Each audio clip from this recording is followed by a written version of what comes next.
I love technology. Sometimes it doesn't work. Mostly it's because of me, user error. But in general, I really love technology. This is a technology group, right? No. Some people saying yes or no. Oh, do you have a smartphone? You and 7 billion other users have smartphones. You are technical. Are you on Facebook? You, as users, are about the same size as the third largest country in the world. So there's lots of people using it, and you know how to use it. Are you on LinkedIn? Yeah. 2 people join every second, so I know you're using technology. Have you ever taken a selfie? Yeah. All right, so Google says on the Android alone, 93 million selfies are taken every day. We don't even know how many they're taking on the iPhone, right? Amazing. I'll come back to that, right? That's really interesting. So that's what tonight's talk is really about. Technology has, it's in your lives, probably even more so in the Bay Area, but it's sort of just seeped in there without you realizing it. And that's what this think tank I pulled together was about. That Stanford collaborated with the Futures Institute, pulled together corporate leaders, politicians, academics, startups, entertainment, healthcare, and said, technology, is it changing the nature of work? Is it changing skills that we need for the future? Is it changing our careers? And so this very large group, we huddled in a room about this size for about a day and a half, and we really contemplated this, brought in a lot of research, and said, there probably are about 9 or 10 forces that are changing the nature of work. And there's about 10 skills that we settled on that might be interesting for people to know about for the future. Now, what time is it? We're not going to go through them all, right? I'm going to go a couple of forces and a couple of skills just to bring to light. Okay, number 1 force, extreme longevity. You're going to live to 100. Do you believe? Thank you. Your children are going to live to 120, according to National Geographic.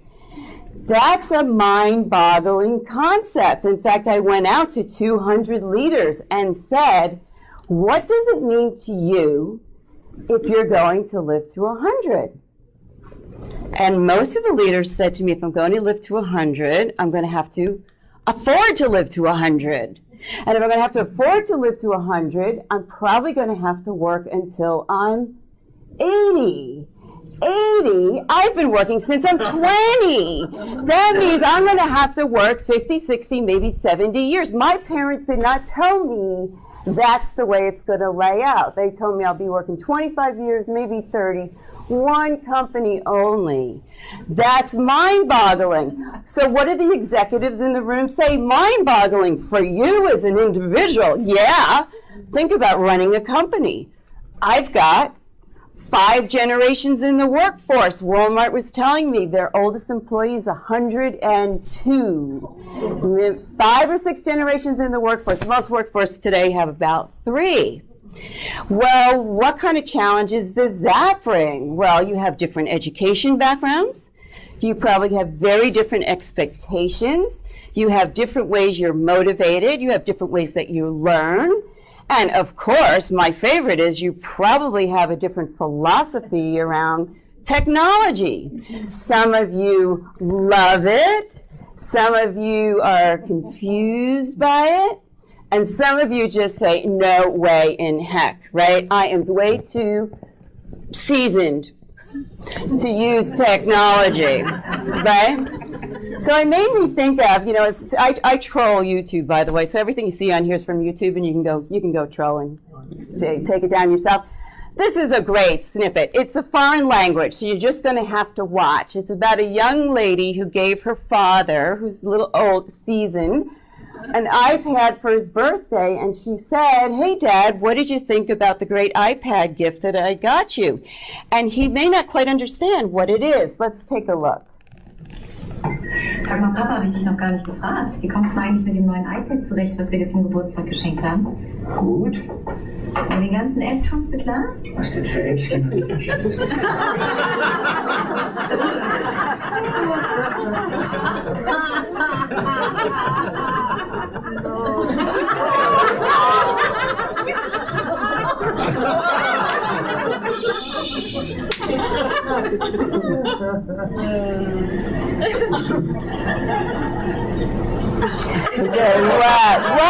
What's up? Okay, so extreme longevity. Living longer has a lot of implications both on the individual level and also on the corporate level. Another force we talk about, VUCA.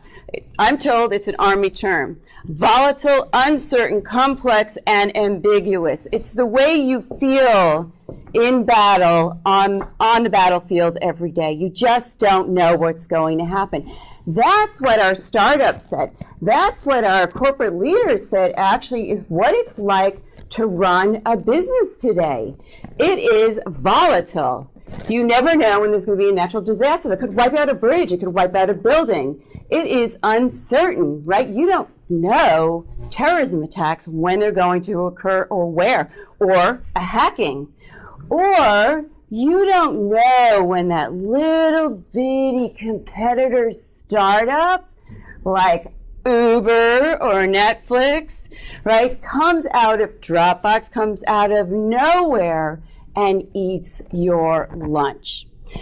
VUCA, the way that businesses operate today are in volatile, uncertain, complex, and ambiguous environments. So what does that mean?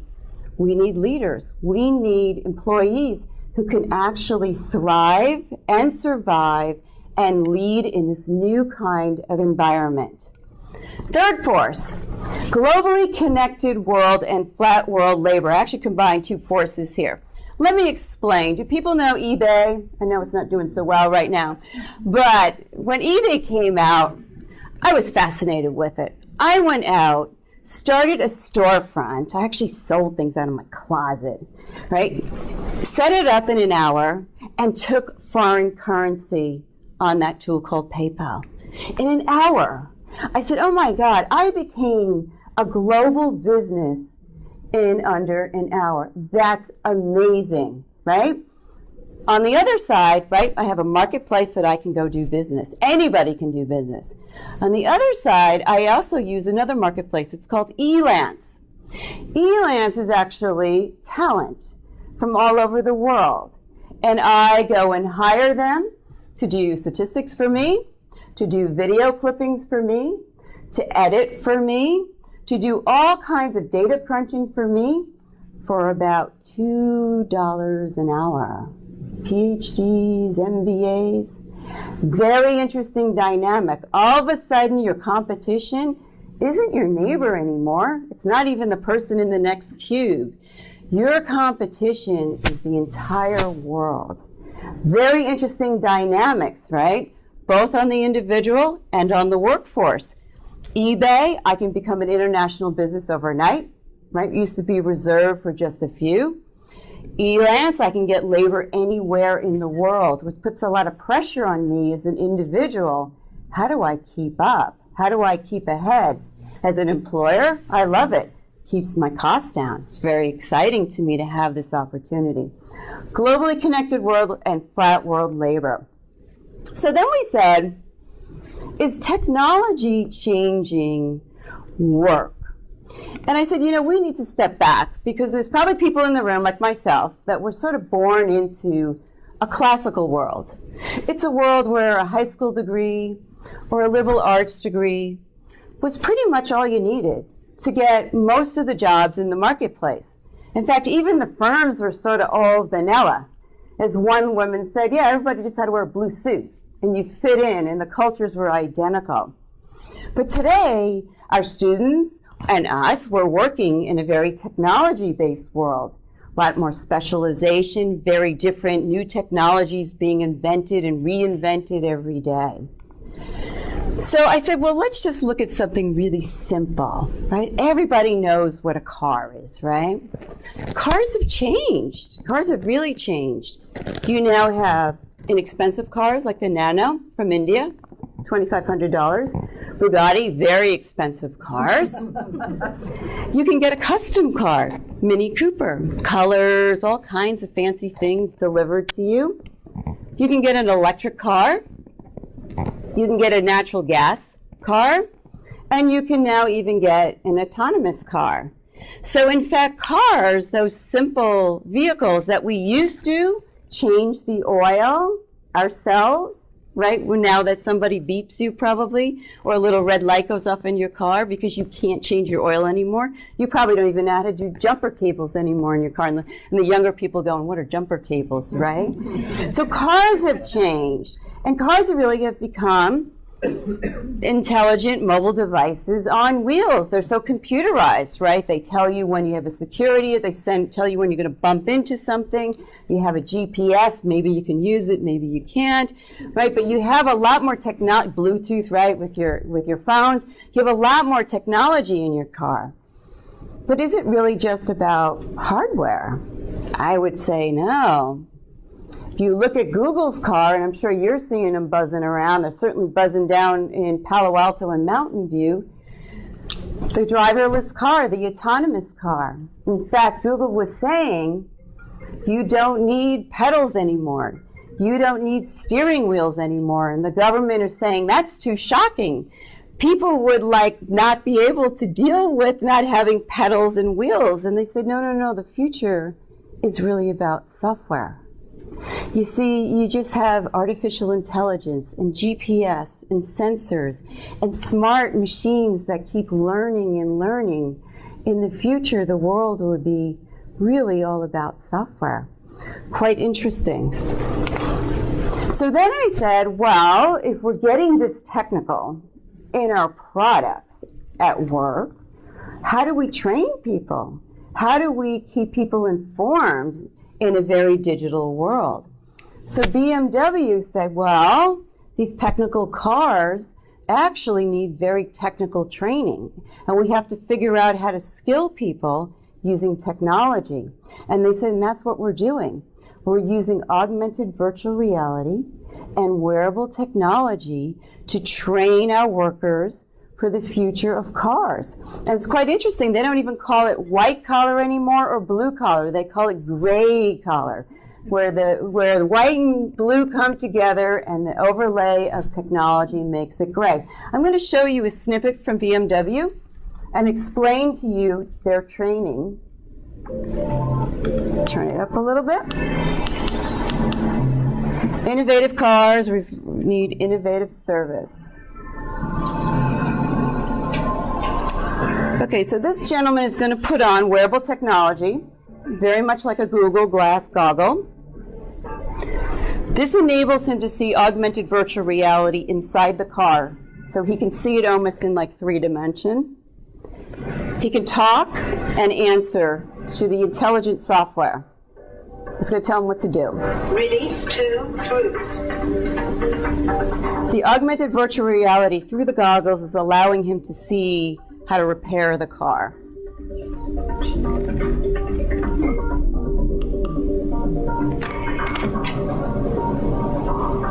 Next step. Remove intake duct. Then he can talk back. It understands its intelligent software and tells him what to do next.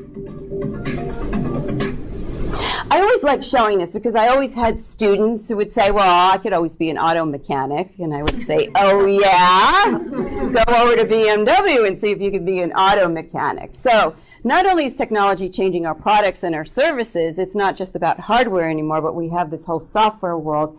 And it's changing the nature of the way we train people and how do we use the technologies to train people. So what is the future of work? You know, I pondered on this, and I walked around, I remember walking around the room and saying, you know, where is work? When we were agrarian, we were working in the fields because that's where the crops were, and that's how we produced our services and products. But then we moved into the Industrial Revolution, and work became the factory. And so we migrated into the factories, and that's where we worked. And then we went into this knowledge economy, right? And then we went to the QB farms, the cubicles. because companies could afford these high-powered computers that none of us could afford. And they had expensive databases, right, and supercomputers. But now today, you own computing in your hand. In fact, a smartphone, I read a great statistic that a child in Africa on their phone has more information in their hand than the President of the United States did 20 years ago. So do you really need to go into an office anymore? Seriously? Are we starting to become more agents-like, as our entertainment industry was telling us?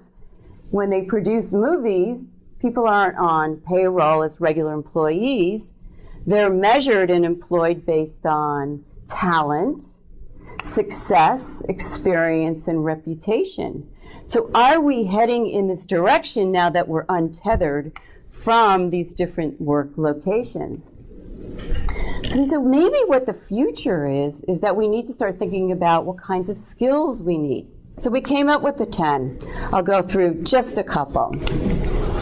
This one might be of interest to this group, which I love because I think this group would love design mindset. So let me just explain to you. How do you design the workspace? And I would add the workflow to be most productive. Instead of just setting up the cubicle farms of the past, what is your industry? What is your business? What are your products? What are your services? And how do you design around that? So I'll give you some examples from people who are in the room. Apple, Google, Facebook, mega campuses, right? That was very popular, saying, you know, we want to design mega campuses. And the reason is that we have a lot of engineers.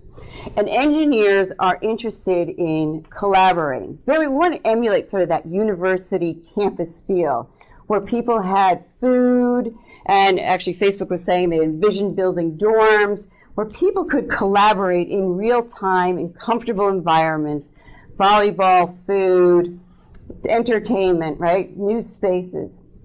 But then the Price Waterhouse, the Cisco's, the Ernst & Young's, and the IBM said, you know, that's not really our business. That's not how we're most productive. We actually have very large sales force, large professional service teams, and we actually think that they're most productive when they're at the client. So we are designing our workforce to think about how do we connect our employees seamlessly to our clients, and when they're at the clients, connect them seamlessly back. And that's how we think about technology or placement or transportation, or maybe they're better off at home. But then the healthcare, Kaiser actually said, you know, neither of those models actually work for us because our customer is a patient. And we need to think about patient care. And so the way that we are most productive and the way that we'd like to design our facilities is around making patients comfortable. Is a work team, right, or a care team, a better way of approaching a patient rather than a physician and a nurse? Are colors important to make people feel calmer when they walk into a surgery? Is it more important that we have parents give them the ability to sleep in the room if their child is very sick and scared? So the idea is, how do you design the workflow and the workspace to really facilitate the highest amount of productivity? And of course, our entrepreneurs said, I don't need any of this. Do you just give me a device and a nice collaborative space, Starbucks, hotel, lobby like this one in New York, and that's how I'm the most productive. So it's a skill. How do we design workflow and space to help our employees be most productive? Multimedia is a new text. Interesting. Someone raised their hand and they said, you know what, guys? We are visual learners. This was the academic in the group. 65 to 75% of us are visual learners. Why on earth are we still delivering text? Multimedia is really the new text. And companies and services and marketing should start thinking about how to integrate multimedia. And multimedia is video, could be audio, could be augmented virtual reality, could be gaming. So let me give you an example. I was over in Amsterdam, and all these people were running downtown, all excited. It's Christmas time. I thought it was Santa Claus. And I said, where are you going? And they said, oh, H&M, the store, is opening up a new store for Christmas. And I said, who cares? It's probably just the big sale. And they go, oh, no, no, no, no, no. You have to come downtown and see the store opening, because it's completely different than any other store opening I'm sure that you've ever been to. And it was. So I took little snippets while I was there. Let me just explain. They use, it's really ugly building, generic building, but they used 3D mapping, right, which is really projecting video onto the building to bring it to life for the store opening. So let me just give you a show here. So there's your ugly building.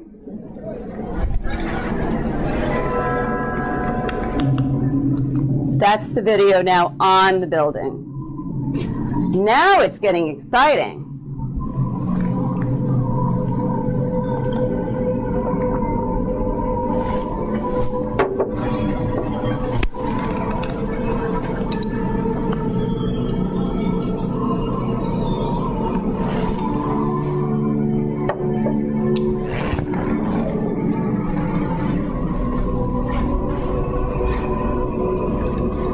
I've seen this in Dubai for hotels, casinos, Dallas auto dealerships, Sydney, bank openings. Now this is like, now you got the eyeball, right? Let's go see what's on sale inside. Are you getting excited? I mean, after this, I wanted to go inside. I was so excited and energized, as was the entire city.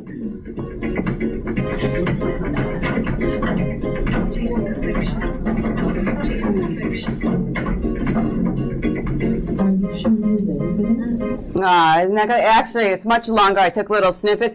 I was so excited, and people are sitting there just like, oh my God, it was a show, right? A store opening is a show. Multimedia literacy. Why are we still communicating in flat text when we have so much multimedia available to us?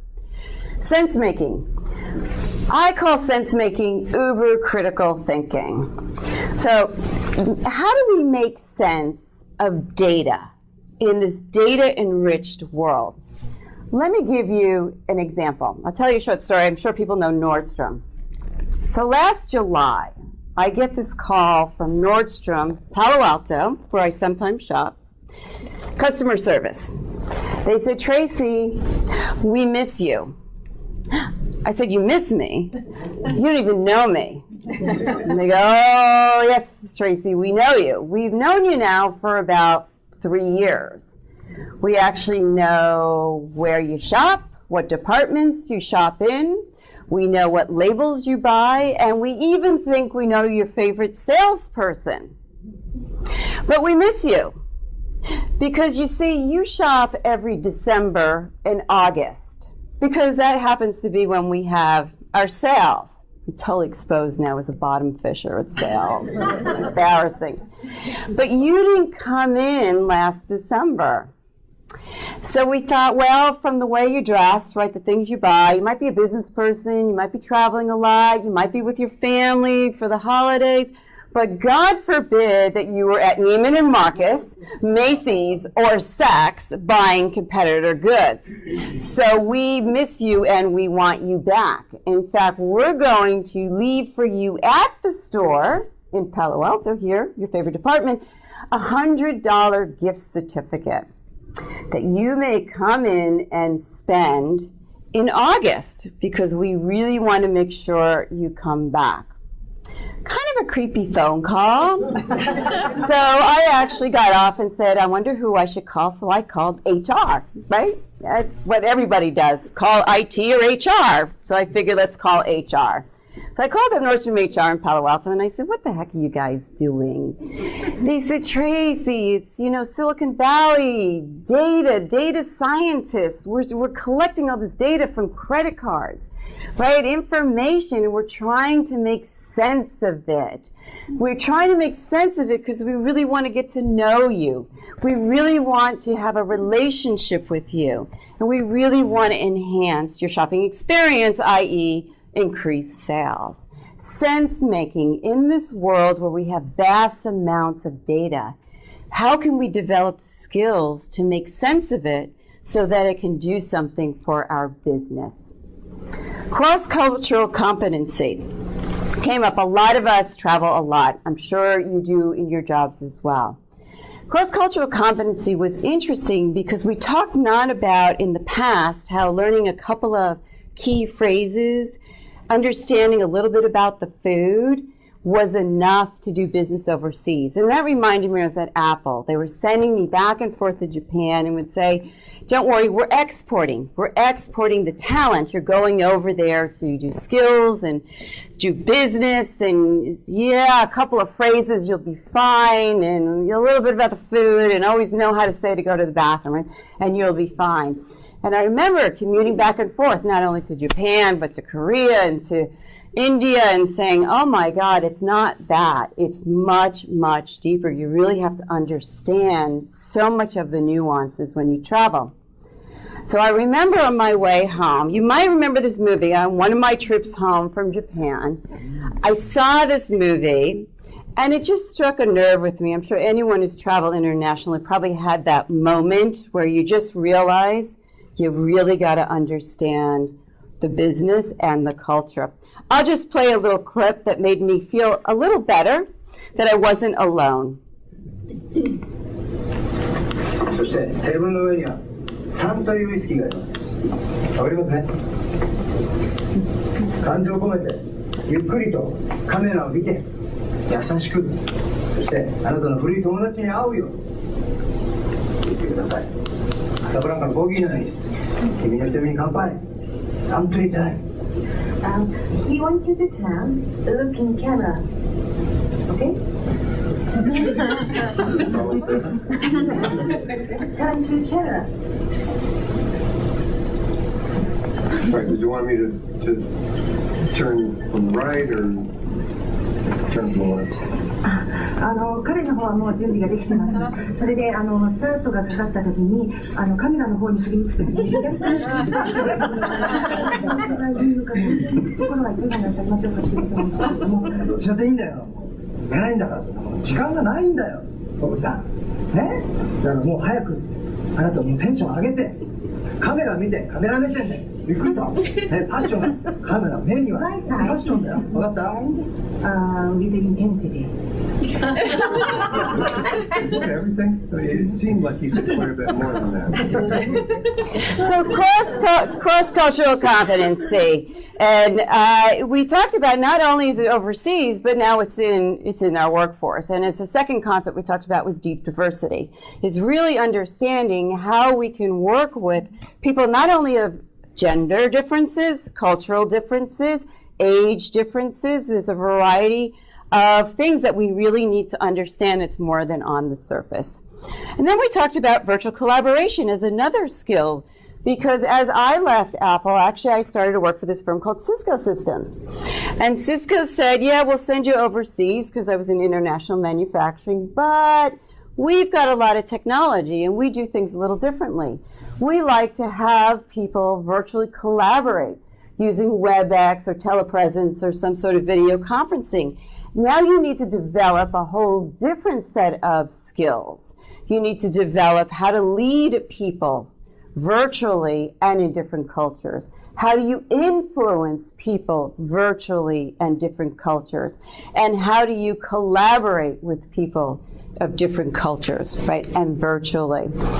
So I came across this very interesting, starting early, a very interesting virtual collaboration visualization software, very interesting, called Virtual Autopsy. And not only are people not doing physical, I know, you're thinking of NCIS, you're thinking Ducky. Ducky's out, okay? Virtual autopsy is all about visualization. And not only can you use the software to do the autopsy, but you also can collaborate with people who aren't there, right? You know how Ducky always has the right-hand person who talked to the dead body? Well, now autopsy is very different. So let me just show you an example of how visualization and virtual collaboration come together in healthcare as a coroner. Can you hear that? I feel like okay.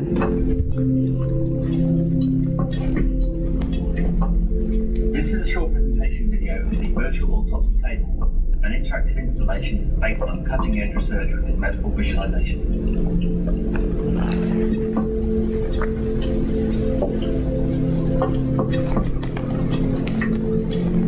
So not only are they working on there, but there's people, in another virtual also collaborating.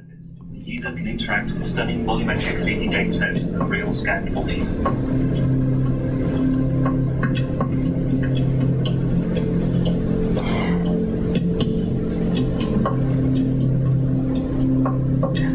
And I'll stop it there. So many of us, when we think about virtual collaboration, we think about maybe a phone call. Or we think about maybe Meeting Maker, right? Or GoToMeeting. But actually, it's getting much more immersive. So the wave of the future is not only are we going to have virtual collaboration, but we're going to have immersive. Now, I'm sure you heard about Oculus, right? And some of the virtual reality of how we can actually be in places, right, as if it's real virtually. So virtual collaboration was one that we said is a skill that we're slowly developing, but as it gets more immersive, right, what kind of tools do we need to give our employees? What will the workplace really look like as we become more immersive and virtual at the same time? Novel and adaptive thinking. This is a really interesting skill. So let me try to explain it. Try to think about trends that you might be seeing, not in your industry, maybe in other industries, that you could borrow and use in your industry. Or can you rethink through a problem that you're already solving today in a different way because technology has presented itself and helped simplify it? So let me give you an example. 3D printing. I come from the manufacturing world, so I understand manufacturing. And 3D printing is big now in manufacturing. Basically, we used to make prototypes, right? And then when the prototype was ready, we would run it down the production line. Well, now 3D printers are printers that instead of, if you can imagine, instead of putting in ink, for those who don't know what it is, instead of putting in ink, you can put in liquid plastic, liquid metal, liquid anything, icing, quite frankly, program it, and it can make a lot of different things, from toys to wedding cake toppings, right? So here we have a novel and adaptive thinking. I have a physician who does reconstructive surgery on the face, right? He replaces parts on the face. He's been solving this problem for years, successfully. But then he sees a 3D printer and said, I wonder if I can resolve the problem better than before. What if I poured into that printer liquid cells, human cells, and printed ears? Let's take a look. I'm Dr. Benasser, and my lab makes ears. This ink is actually a living ink. It contains living cells. It's alive when we put it into the printer. It's alive when it comes out of the printer. The real power of the printing technique is that it can be used to make geometries that you just can't make with any other technique. You can make parts with holes in them. You can layer and cover and put different cells next to each other to create really the complex organs that make up our bodies. And after 2 months in an incubator, the tissue fills in. It looks white, just like real cartilage. Amazing. Novel and adaptive thinking. Can you think about trends that may be happening in other industries, other sectors, borrow from them and bring them into yours? Or can you resolve a problem that's already being solved in a different and unique way because new technologies has presented themselves to you. Novel and adaptive thinking. The final skill I'll talk about is called transdisciplinarity. It's a big word. Just think of the T person.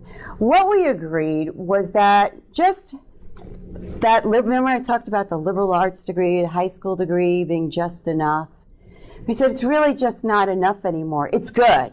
Don't lose critical thinking and problem solving. But now start to think about, can you become a T person?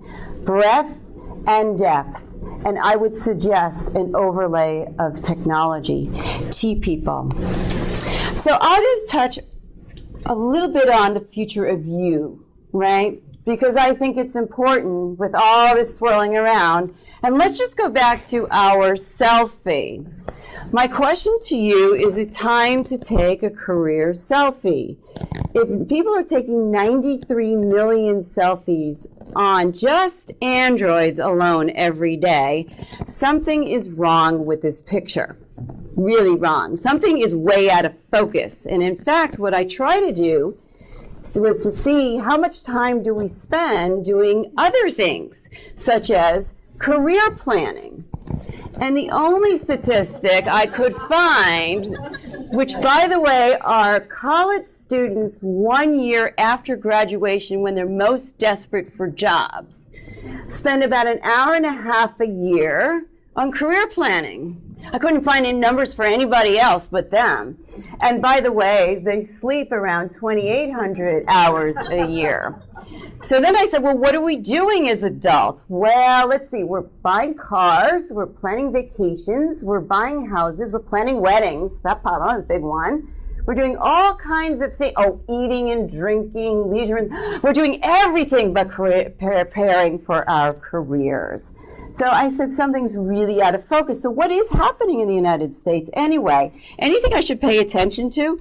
Well, the best statistic was really the Bureau of Labor Statistics that measured in 2012 what were people doing in 2011 in terms of their career. How many jobs did they have? Were they really staying in one company for life?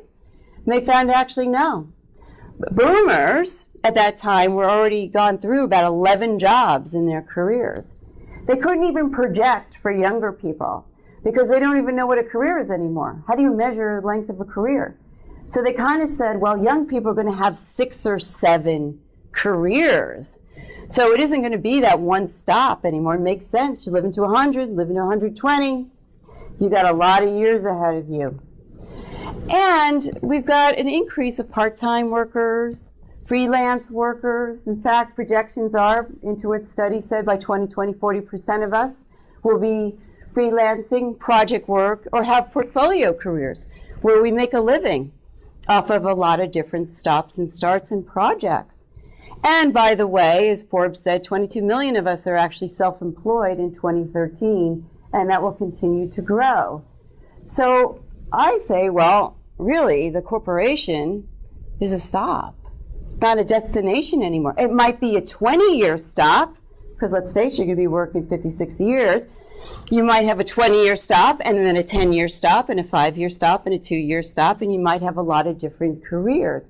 So given all that, do you think we should spend a little more time planning our careers, knowing that we have all this adventure, our career adventures ahead of us? If anyone remembers the game Chutes and Ladders, that's sort of the visual, but it's really just a maze of ups and downs. And so to me, it requires a little more planning.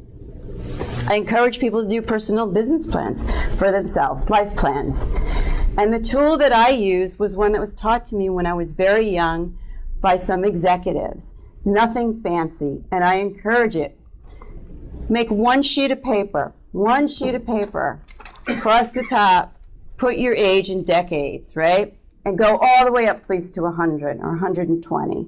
And on the left-hand side, put down things that are important to you, whether it's social activities, work, education, right? What do you want in life? And then make a grid. And then pop in key things. When do you want to retire? Do you want to retire? Put it in there. Do you want to be married or not? Put it in there. Do you want kids or not? Put it in there, right? Put a couple of key goals, and then look at how they influence all the other factors in your life. What do you need to be doing in your 20s to prepare you for your 30s? What do you need to be doing in your 30s to get you set up for that retirement that you want in your 60s, or that vice president role that you see yourself in your 50s, right? It's all interconnected now. It's not just work and home. And then you can break it down for year to year. I actually plan quarter to quarter. I do an annual plan for myself and then a quarterly plan. And I check in with myself, because when you have targets, things get done. And when you have targets, things get done. You can't go through 25 years of additional school unless you have targets, so things get done. Okay, ending with my pitch. I'm going to end it with one last video. It's fascinating. I'm sure many of you have seen it. It's been around for a while. But it sort of puts together a lot of the skills that we talked about. It's called the virtual choir. The reason it's interesting is the story, I think, is actually even more fascinating. The way it was told to me is Eric Whitaker was a music teacher, conductor. One of his students was very young. I would say Gen Z, maybe younger than our millennials. She was practicing her music piece, and she videotaped herself on her smartphone. And instead of waiting for class, she zipped it into him and said, "Hey, what do you think about my piece? How am I doing?" And he said, "Oh my God, this is beautiful, right? She videotaped herself. What if I use social media and my network and ask everyone who sings, students, professionals, send in themselves singing that same piece? Alto, bass, right, aria, whatever. Send it in and I'll merge it together." Well, it went viral. You can see them all on YouTube. He basically is up to his 8th virtual choir. People come in from all over the world to participate, to engage. Thousands of people. Now it's like a contest to get picked, right? So here he created from an idea, from a young person in the workforce, right? Our young person had a new idea that he grabbed onto, used the technologies available, multimedia, social media, and created a sensation. So let me leave you with the virtual choir. This is, I believe, number 5. I'll move back there. It starts off quiet. He adds in a lot of multimedia now, too.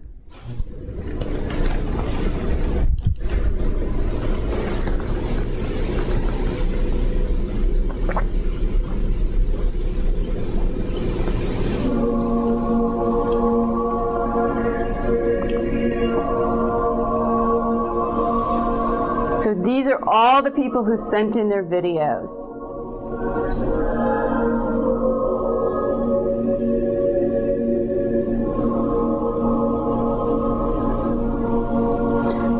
They never met each other, but it's a virtual collaboration.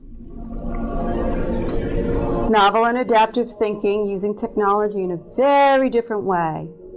You would never think you could have a choir virtual.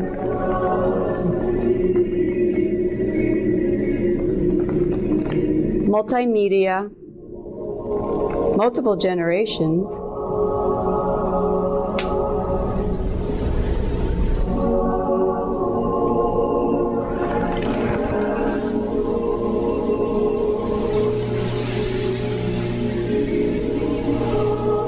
Raffle, Yeah. maybe you could ask a question and maybe someone could get the question right. Or do you keep asking them until someone gets it right? Does that make sense? Yep. Okay, great. Employed for life. This is what way you'll get for answering her question. Someone tell me what sense making is. Nordstrom, Dave. Combining together and having a goal toward getting something that you want to make it do. Good enough. Good Question, you know, all of this like thinking ahead and reinventing yourself and taking stock of it. Do you think it's possible we're getting to the world that the technology is such that most people will not have to work? Oh, there's a lot of people talking about that. Is artificial intelligence Or going like, to... I mean, do we, and then what do we do with ourselves if we don't have to work? I know, it's an interesting concept. It's almost like being retired before you even get started. Right, when you're 20. I mean, because I'm just thinking that the power of technology to make all these things happen. What happens that would take, when I was younger, you know, like, I'd turn on a fee proposal and I think I can do it in 10 days. And now I've got like probably 10 minutes to do that. I'm just kind of wondering what happens if, you know, the other thing we're always reinventing ourselves. Is it actually that we're getting to a place where people don't have to work? Well, I know a lot of people talk about that artificial intelligence will get so smart, we'll hit the singularity, and then, right, they'll be so smarter than us. But I look at the job numbers, right? So Facebook and Deloitte just came out with a phenomenal report about how much job creation and billions of dollars that they've done. And Apple's come out with reports about how many jobs that they have created. And so technology, to me, is actually creating a lot of jobs. I mean, let's face it, all of a sudden your firms have to have social media people that, you know, you didn't need before in mass, right? And then the iPhone created, well, the Uber operates on the iPhone and the GPS. So this is all job creation to me. I think the biggest concern I have, 5 million jobs open, 9 million people unemployed, they're not fitting together. What's the issue, right? Are we not keeping up? Is technology getting so quick and fast that some of us, myself included, are finding it harder and harder to keep up? And how do I stay relevant, right? And how do I stay relevant? And I think that's tough as technology moves faster. And the younger side, yeah, you're hip now and you know the technology now, but 10 years from now, it's going to be a whole different ballgame and you're going to feel just like we do. And so I think that's part of the cycle that's happening. But I think technology creates a lot of jobs. And, you know, I was actually just on TV today talking about food. Oh my God, food. You know, all of a sudden now you have farmers markets and farmers doing restaurants, and then you have food trucks, and then you have order ahead, right? And then you have food delivery and gourmet munchery and all of these different apps that food has just reinvented itself, and it's huge business now, whether it's vegetarian, gluten-free, God forbid, I have no idea, 10% a year increase, right? And organic, you know, and all of the, I was forced to eat meat and potatoes growing up, and that was it, you know, that's all you got. But it's not just there, it's the sharing economy, creating, I should share your house, I shared a Christmas tree this year, I can share cars, I can, you know, and that didn't exist because there's a lot of businesses out there or on demand. I want everything on demand. I want it now. I want it on I'm going to go shopping. I'm not going to Nordstrom. I'm going to Amazon, and I want it tomorrow. I want it in an hour. Well, what's that? That's logistics. That's transportation. There's people. People got to get it to me. You know, there's no drones yet. Coming soon. By the way, that's a big $15 billion business. But I want shopping on demand, right? I want everything. I want my dates on demand, right? I mean, but these create jobs. They may not be big sectors, but I'll tell you, security.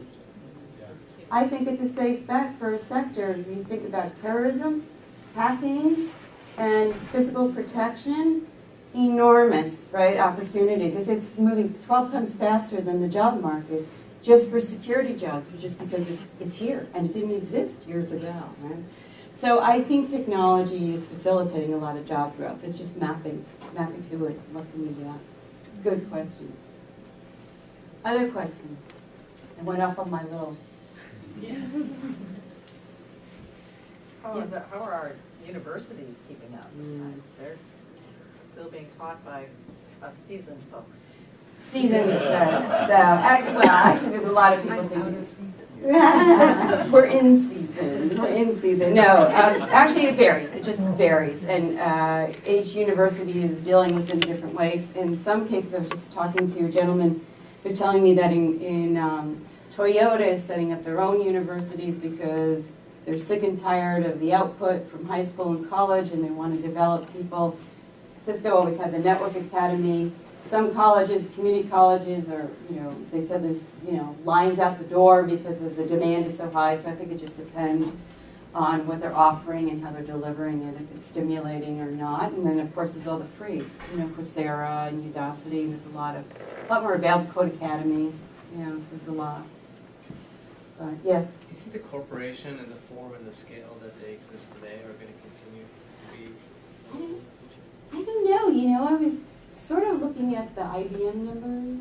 You know, IBM not doing so well, and you know, as soon as the companies are they getting so big that they can't create the profit that they used to, and are the smaller companies getting so agile? And most of us, by the way, don't work in large firms. Over 52% of Americans actually work in not for these large firms, but we always hear about them. And I think, you know, during our parents' time or our grandparents' time, that was the employer. But today, the employment landscape is really different. And, you know, self-employment, entrepreneurism is very hot. It wasn't hot in earlier, so I don't know.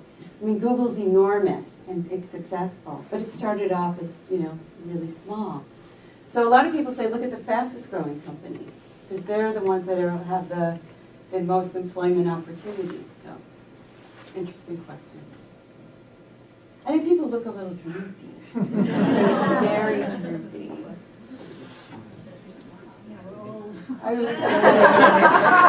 They're seasoned. They're seasoned. I would have said seasoned.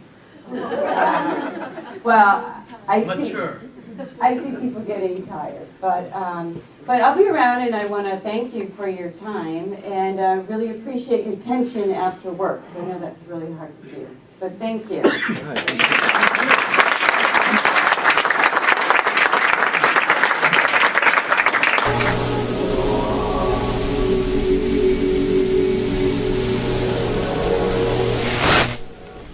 I'm going to stop it here and thank you very much for your time today. I hope it spurred a little bit of ideas, got you excited about something. Thank you.